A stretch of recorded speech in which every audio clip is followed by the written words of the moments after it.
나이 들수록 사람들은 하나 둘씩 짐을 내려놓기 시작합니다. 그런데 이상하죠? 짐이 줄어드는데도 마음은 더 무거워질 때가 있습니다. 그 이유가 있습니다. 안녕하세요. 저는 20여 년간 노인 심리 상담을 해온 노인 심리 상담사 이미선입니다.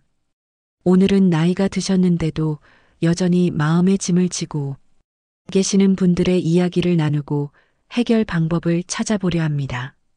이 영상을 끝까지 보시면 늘 마음을 짓누르는 불편함과 초조함 그리고 허전함 등 왜 그런지 원인을 알게 되실 겁니다. 또한 어떻게 해야 마음의 짐에서 벗어날 수 있는지 해결책을 찾고 마음의 평안을 찾으실 수 있을 겁니다. 제가 상담했던 분 중에 60대 박 선생님이 상담실에 오셔서 이런 말씀을 하셨습니다. 선생님, 이상해요. 집도 정리했고, 물건도 많이 버렸어요. 친구 관계도 정리했고, 자식들한테 집착도 안 해요. 그런데 마음은 왜 이렇게 무거울까요? 여러분, 혹시 이런 경험 있으신가요? 젊었을 땐 이것저것 다 하고 싶어서 가방에도 꽉꽉 채워넣고 다녔는데 이제는 몸도 가볍게 하려고 집도 미니멀하게 정리하고 사람도 좁고 깊게 만나고 욕심도 많이 내려놓았는데 왜인지 마음만은 더 무거워질 때가 있습니다. 몸의 짐은 줄었는데 마음의 짐은 그대로거나 오히려 더 무거워진 것 같은 느낌.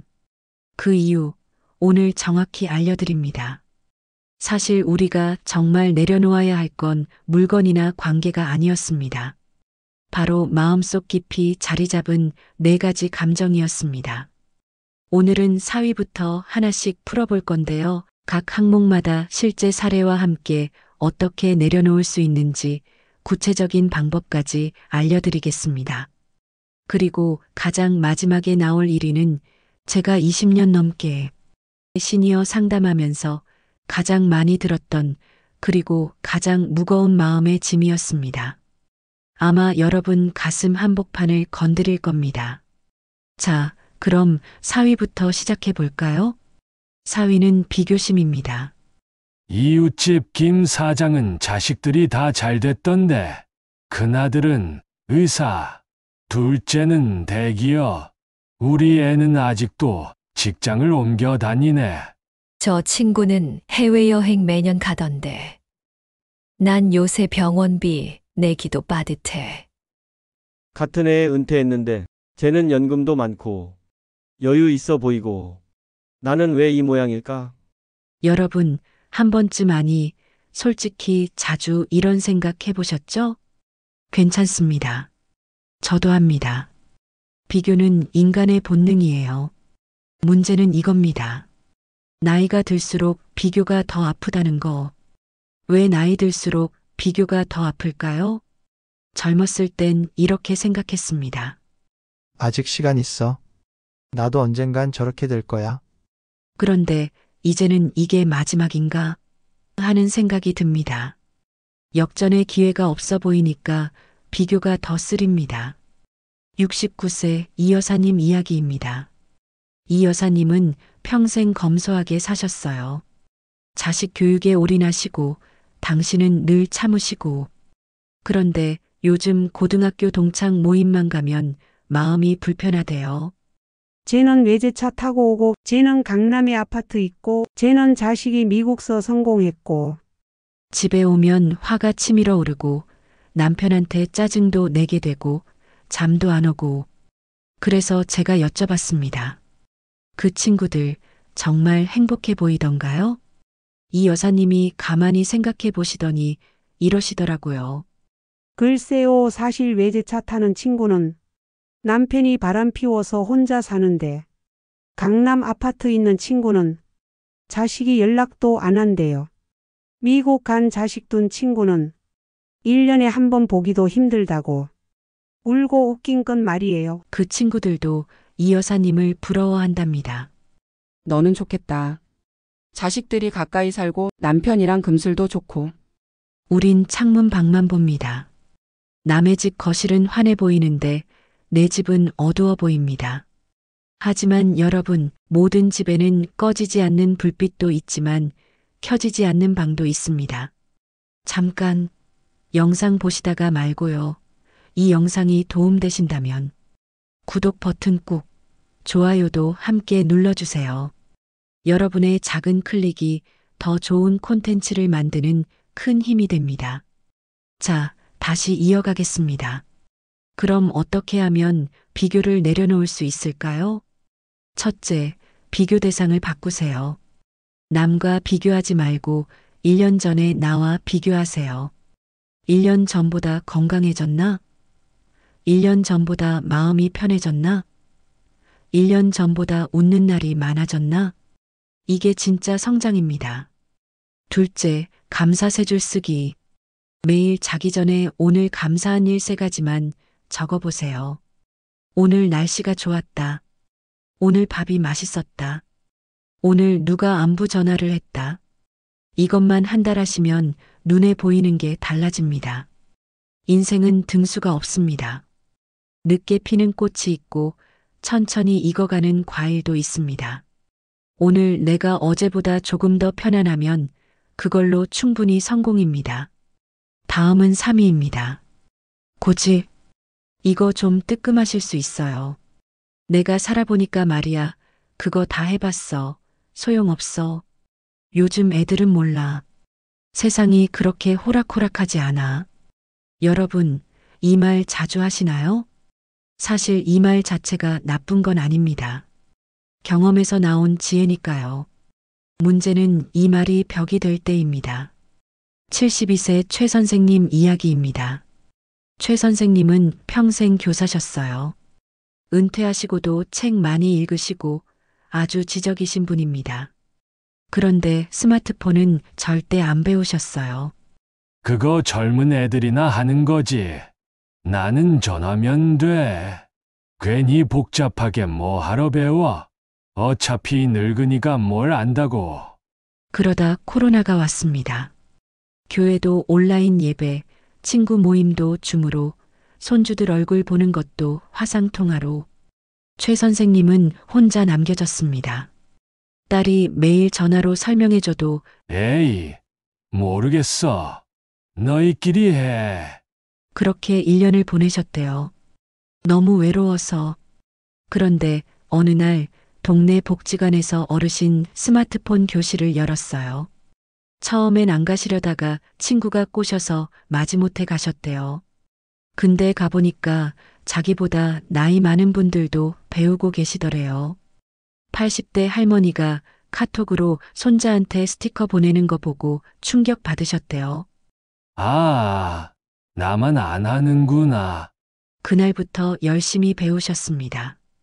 그리고 요즘은요, 손주랑 매일 영상 통화하고 친구들이랑 단톡방에서 웃음 폭탄 던지고 유튜브로 요리도 배우시고 심지어 손주 사진 찍어서 보정까지 하십니다.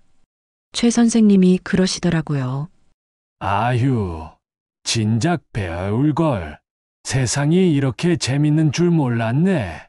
내가 왜 그렇게 고집을 피웠는지. 또 이런 경우도 있습니다. 65세 아버지와 35세 아들 이야기예요. 아들이 회사 그만두고 창업을 하겠다고 했습니다. 아버지는 극구 반대하셨죠. 내가 살아보니까 말이야. 회사 다니는 게 제일 안전해. 창업? 10개 중에 9개 망해. 나도 해봤어. 다 안 돼. 아들은 아버지 말을 듣지 않고 창업했습니다. 당연히 사이가 틀어졌죠. 3년이 지났습니다. 아들 사업은 대박이 났습니다. 직원도 20명 넘게 두고 젊은 CEO로 언론에도 나왔어요. 그제서야 아버지가 깨달으셨대요. 아, 내 경험이 정답은 아니구나. 시대가 달라졌구나. 지금은 아들 사업장에 자주 놀러 가시고 젊은 직원들한테 오히려 배우신대요. 아버지가 이러셨답니다. 내가 틀렸어. 고집 피운 게 미안하다. 그 말 한마디에 아들이 울었다고 합니다. 여러분, 왜 우린 나이 들수록 고집이 세질까요? 불안하기 때문입니다. 젊었을 땐 새로운 걸 배워도 못 배우면 어때 다시 하지 뭐. 근데 이제는 늙어서 못 배우면 쪽팔려. 안 되면 바보 같아 보여. 그러니까 아예 시도를 안 합니다. 그리고 이렇게 말합니다. 원래 그런 거야. 내가 해봐서 아는데. 하지만 여러분, 나이 들수록 더 배워야 합니다. 배움은 뇌를 젊게 만듭니다. 관계를 풍요롭게 만듭니다. 그리고 세상을 내 편으로 만듭니다. 그럼 어떻게 고집을 내려놓을 수 있을까요? 첫째, 그럴 수도 있겠네 주문. 누가 새로운 의견을 말하면 바로 아니야라고 하지 말고 일단 그럴 수도 있겠네라고 말해보세요. 동의하는 게 아니라 가능성을 열어두는 거예요. 둘째, 한 달에 하나씩 새로운 것 배우기. 스마트폰 기능 하나, 새로운 요리 하나, 손주가 좋아하는 게임 하나. 작은 것부터 시작하세요. 한 시니어 강사님이 그러셨습니다. 나이 들수록 더 배워야 한다. 그래야 세상이 내 곁에 남는다. 고집을 내려놓는 순간 세상은 다시 내 친구가 됩니다. 자, 2위입니다. 허세. 이건 정말 뜨끔하실 거예요. 저도 솔직히 뜨끔했거든요. 우리 한번 솔직해집시다. 나 아직 괜찮아. 나 이 정도는 해. 우리 애 대기업 다녀. 연봉도 괜찮아. 내가 이 동네에서 옛날엔 말이야. 이런 말 자주 하시나요? 나쁜 말은 아닙니다. 자존심을 지키려는 거니까요. 문제는 이겁니다. 내 안이 비어 있는데 밖을 포장하려고 하면 너무 힘들다는 것. 68세 김 부장님 이야기입니다. 김 부장님은 대기업에서 30년 근무하셨어요. 임원까지 승진하셨고 명함도 화려했습니다. 은퇴하시고 처음에는 좋았대요. 드디어 자유다. 하고 싶은 거 다 하자. 그런데 한 달, 두 달 지나니까 뭔가 공허하더래요. 동창 모임 가면 아직 회사 다니는 친구들이 부러워 보이고 젊은 사람들 만나면 자꾸 예전 이야기를 꺼내게 되고 내가 회사 다닐 때는 말이야. 우리 회사에서는 이런 프로젝트를. 그런데 어느 날 아내가 이러셨대요. 여보, 이제 그만 좀 해. 그 사람들 당신 회사 이야기 듣기 싫어하는 거 몰라? 그 말에 충격 받으셨대요. 아, 내가 지금 꼰대가 되어가는구나. 또 이런 경우도 많습니다. 70대 어머니들 모임. 우리 큰아들 의사야. 우리 딸 변호사 됐어. 우리 애 미국에서 MBA 했어. 근데 있잖아요. 그 자랑 들으면서 다른 어머니들도 마음이 아파요. 우리 애는 그냥 평범한데. 우리 애는 아직 결혼도 안 했는데. 그리고 자랑한 당사자도 사실 속은 쓰립니다.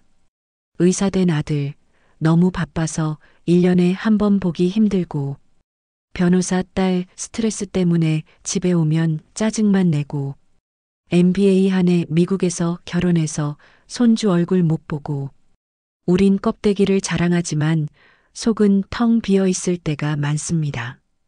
왜 이럴까요? 쓸쓸하기 때문입니다. 젊었을 땐 명함이 나를 소개했습니다. 회사 팀장.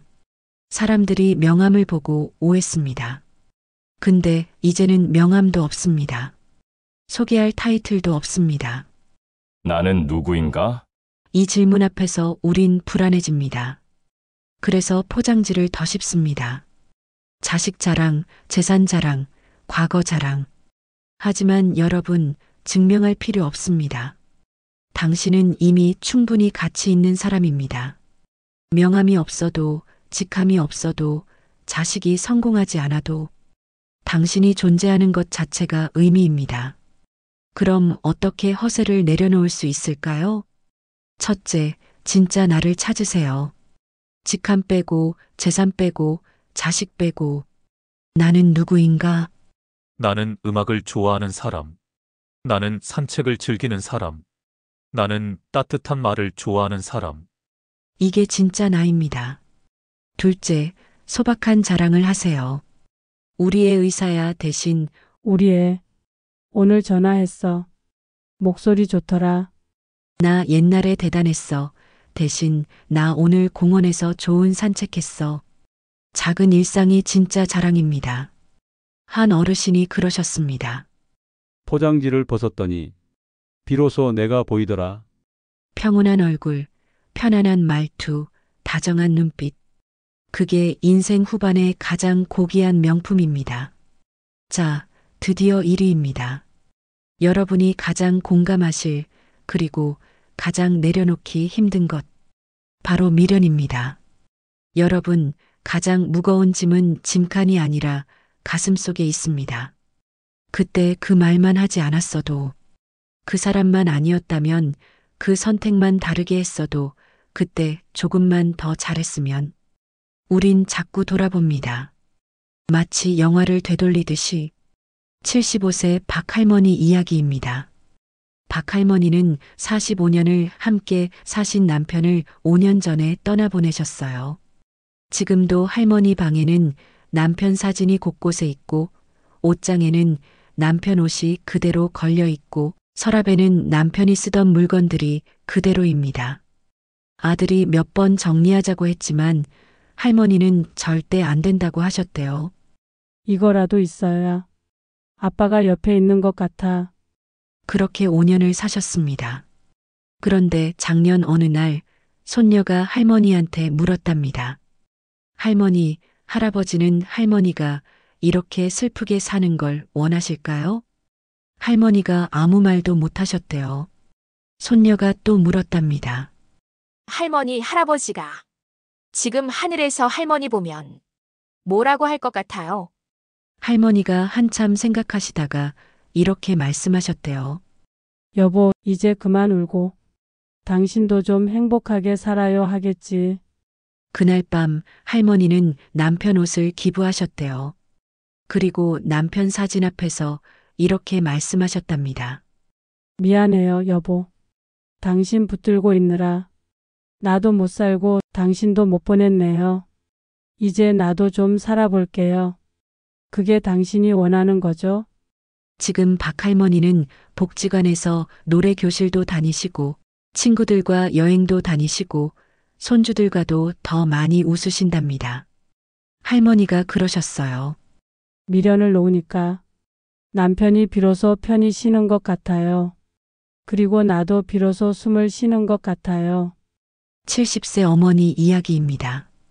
이 어머니는 40대 아들이 하나 있습니다. 아들은 20년 전에 사업 실패하고 가족과 연락을 끊었어요. 어머니는 20년 동안 아들을 찾아다녔습니다. 명절 때마다 아들 밥상 차려놓고 아들 방은 그대로 두고 혹시나 아들이 돌아올까봐 집도 안 옮기고 주변에서 다들 말렸습니다. 이제 그만 잊으세요. 하지만 어머니는 어떻게 자식을 잊어요? 그런데 어느 날 목사님이 이렇게 말씀하셨대요. 어머니, 아드님을 진짜 사랑하시면 이제 놓아주세요. 어머니가 붙들고 계시면 아드님도 어머니도 힘드세요. 어머니가 울면서 물으셨대요. 놓으면 영영 못 보는 거 아닌가요? 목사님이 대답하셨답니다. 놓으면 오히려 돌아옵니다. 붙들면 멀어지지만 놓으면 가까워집니다. 어머니는 그날부터 조금씩 마음을 놓기 시작하셨어요. 아들방 정리하고 명절 밥상 차리는 것도 그만하고 대신 자기 인생을 살기 시작하셨어요. 그리고 3년 후 아들이 돌아왔습니다. 엄마, 미안해요. 이제 괜찮아졌어요. 어머니가 그러셨답니다. 내가 놓았더니 아이가 돌아오더라. 67세 남자분 이야기입니다. 이분은 30년 전에 친구와 함께 사업을 하자는 제안을 거절했어요. 안정적인 회사를 선택했죠. 그런데 그 친구는 사업으로 대박이 났습니다. 지금은 억대 자산가입니다. 이분은 30년 동안 그 선택을 후회하며 살았어요. 그때 함께 했으면 내가 왜 그랬을까? 아내한테도 자식한테도 자꾸 그 이야기를 했어요. 근데 어느 날 그 친구를 우연히 만났답니다. 친구가 이러더래요. 야, 너 참 좋겠다. 나는 돈은 벌었는데 가정은 다 잃었어. 이혼하고 자식들이랑도 사이 안 좋고 너는 아내랑 금슬도 좋고 자식들도 효자잖아. 난 내가 부러워. 그 말에 이분이 깨달았답니다. 아, 내가 잃은 것만 보고 있었구나. 내가 가진 것은 안 보고. 그날 이후로 이분은 과거를 후회하는 걸 멈췄답니다. 난 돈 대신 가족을 얻었다. 그것도 성공이다. 여러분, 왜 우린 미련을 못 놓을까요? 첫째, 현실이 힘들기 때문입니다. 과거는 아름답습니다. 기억 속에서 미화되거든요. 그때는 좋았는데 하지만 그때도 그때의 힘듦이 있었습니다. 둘째, 끝맺음을 못해서입니다. 못다 한 말, 못다 준 사랑, 못 받은 사과. 미완성이니까 자꾸 돌아보게 됩니다. 셋째, 인정하기 싫어서입니다. 내 선택이 틀렸다는 걸 인정하기 싫습니다. 그래서 만약에를 끝없이 상상합니다. 그럼 어떻게 미련을 내려놓을 수 있을까요? 첫째, 편지 쓰기. 미련이 남는 사람에게 또는 과거의 나에게 편지를 써보세요. 못다 한 말 다 쓰고 그리고 마지막에 이렇게 쓰세요. 이제 보내줄게. 이제 나도 살게. 쓰고 나면 불태우거나 찢어도 좋습니다. 중요한 건 밖으로 꺼내는 것입니다. 둘째, 용서하기. 상대를 용서하고 나 자신도 용서하세요. 나도 최선을 다했어. 그 사람도 그럴 수밖에 없었어. 용서는 상대를 위한 게 아니라 나를 자유롭게 하기 위한 것입니다. 셋째, 현재에 집중하기. 과거는 바꿀 수 없습니다. 하지만 현재는 바꿀 수 있습니다. 지금 뭐가 좋은가? 지금 뭘 할 수 있나? 현재에 집중하면 과거는 저절로 흐려집니다. 여러분, 인생은 뒤로 걷지 않습니다. 뒤를 보며 걸으면 넘어집니다. 우리가 미련을 내려놓는 순간 그 자리에 평화가 들어옵니다. 어쩌면 노년이란 과거를 붙들며 사는 것이 아니라 현재를 따뜻하게 품어주는 시간일지 모릅니다. 미련을 놓는 건 포기가 아닙니다. 진짜 사랑입니다. 나를 사랑하고 상대를 사랑하는 것입니다.